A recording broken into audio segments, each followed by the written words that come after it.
Rasmus Paludan ने एक बार फिर से कुरान जलाई। जैसा इसने अपने पिछले वीडियो में बताया था कि ये घूम घूम कर कुरान को जलाएगा, उसने बिल्कुल ठीक वैसा ही किया जैसा इसने पहले बोला था। अब इसने डेनमार्क में कुरान जलाया है। Now the Quran is burning, and this is the fault of Kasmat, the Chechnyan wrestler, and also the fault of the leader of Chechnya. If they had learned to behave, it wouldn't be necessary to burn the Quran in front of the Russian embassy. I have just been in front of the embassy of Turkey and burned this book because it's important to show Erdogan that we do not accept that he meddles in the affairs of freedom of speech in Denmark and Sweden. So that is why this terrible book is burning. लेकिन इस बंदे की एक खासियत भी है कि कब और कहां कुरान को जलाना है, ये अपने इंस्टाग्राम पर एक वीडियो बनाकर डाल देता है और बता देता है कि कब कहां पर कुरान को जलाया जाएगा। इसने बताया कि 27 जनवरी मतलब फ्राइडे को 12:30 बजे कुरान को जलाया जाएगा। Tomorrow, Friday at 12:30 noon, I am going to do a protest in front of the mosque on Dorteavej in Copenhagen, Denmark. I think it's important that I, a Christian in the Christian country of Denmark, shows my opinion about certain religions. I'm also going to bring a match and a book. Rasmus Paludan ने इससे पहले Sweden में police सुरक्षा के बीच कुरान जलाई थी। बाकायदा इसने पुलिस से इस बात की परमिशन भी ले ली थी कि टर्किश एम्बेसी स्टॉकहोम के सामने कुरान जलाएगा। मैंने आपको पिछले वीडियो में बताया था कि इसके पास स्वीडन और डेनमार्क दोनों की नागरिकता है। स्वीडन में इसने कुरान जलाने का काम किया ही है, लेकिन अब ये डेनमार्क भी पहुंच गया।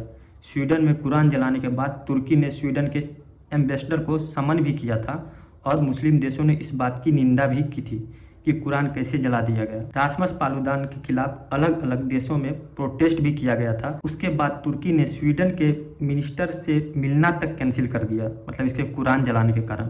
तुर्की ने कहा कि अब हम मिल नहीं सकते।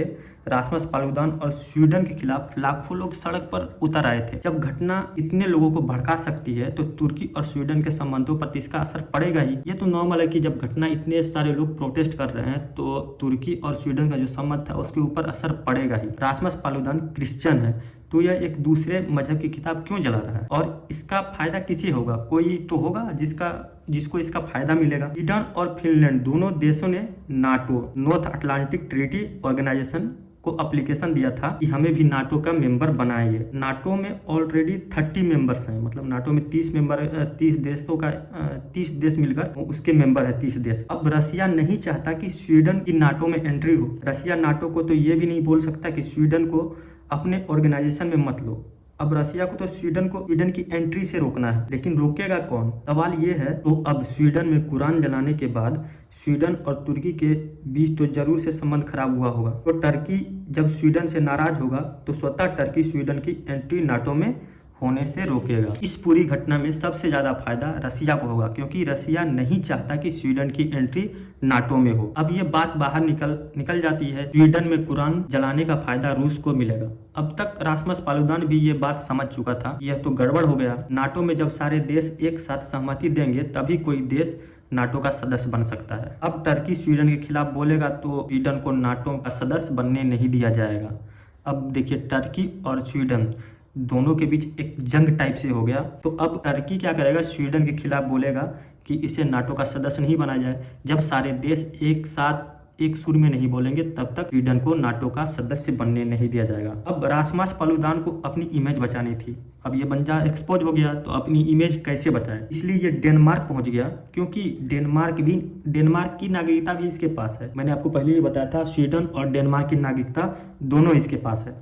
तो इसने डेनमार्क पहुंचकर एक मस्जिद के सामने कुरान जलाया, टर्की के एम्बेसी के सामने कुरान जलाया और जहां जहां उसे मौका मिला उसने कुरान को जलाया और अनाउंस किया कि मैं हर शुक्रवार को कुरान जलाऊंगा। डेनमार्क पहले से ही नाटो का सदस्य है और यहाँ पर अगर रासमस पालुदान ये काम कर रहा है तो ये दिखाने की कोशिश कर रहा है कि मेरा मकसद तुर्की और स्वीडन को भिड़ाना नहीं था, मतलब तुर्की और स्वीडन को आपस में लड़ाना नहीं था मेरा मकसद। मेरा उद्देश्य सिर्फ क्रिश्चियन कंट्री के अंदर freedom of expression, freedom of speech को दिखाना था। कुरान तो जल गया, लेकिन न्यूज निकल कर आती है कि फिनलैंड के फॉरेन मिनिस्टर का कहना है कि शायद कुरान जलाने का लिंक रसिया से है, लेकिन फिनलैंड ने क्यों बोला कुरान तो स्वीडन और डेनमार्क में जली है।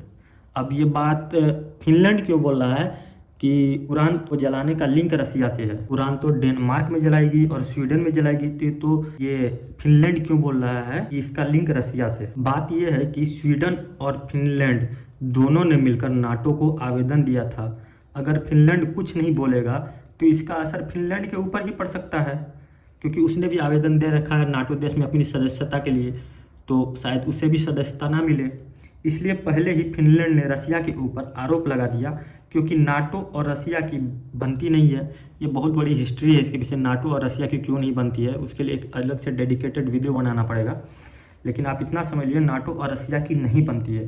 तो कुल मिलाकर यह हुआ कि रासमस पालुदान बस एक मुखौटा है, गेम कहीं और से मैनेज किया जा रहा है। आप क्या सोचते हैं इस मुद्दे पर, आप हमें अपनी कमेंट करके अपनी राय दे सकते हैं। अगर वीडियो पसंद आए तो वीडियो को लाइक कीजिए, अपने दोस्तों के साथ शेयर कीजिए और जाते जाते चैनल को सब्सक्राइब करना बिल्कुल मत भूलिएगा। जय हिंद, वंदे मातरम।